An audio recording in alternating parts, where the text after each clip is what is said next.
My name is Prairie Smallwood. I'm actually a CSU employee. I work in admissions, and I got very lucky getting Mokey into the cancer center when he got sick.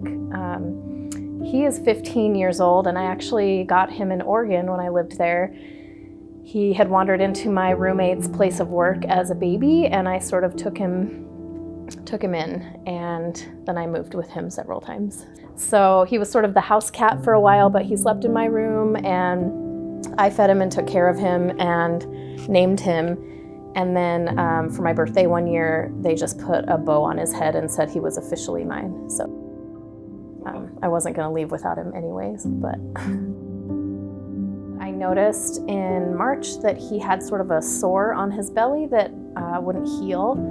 And so I took him into our regular vet just to get it checked out, and she said, I actually think this is a tumor. So they did surgery, took it out, and sent it to the lab, and it was basal cell carcinoma, which is pretty uncommon, they said, in cats, but it's also a cancer typically that if you get the tumor, you usually get the cancer.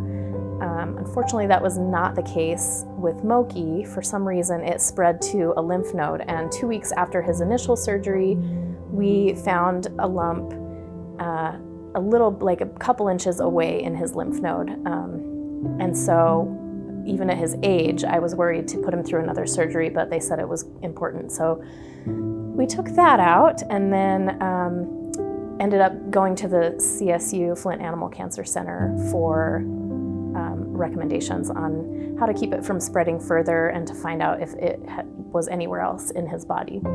And that's when we started chemo.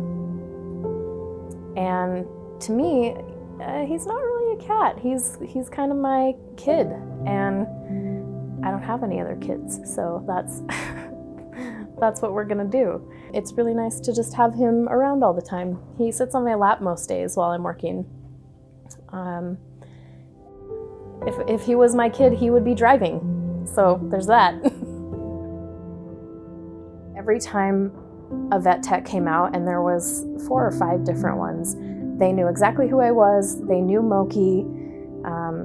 They were great, and they loved him. And 2 weeks ago, Mokey had a recheck. He had a full X-ray and ultrasound on his abdomen where the 2 tumors were, and they found no recurrence of the cancer. So I think we're good.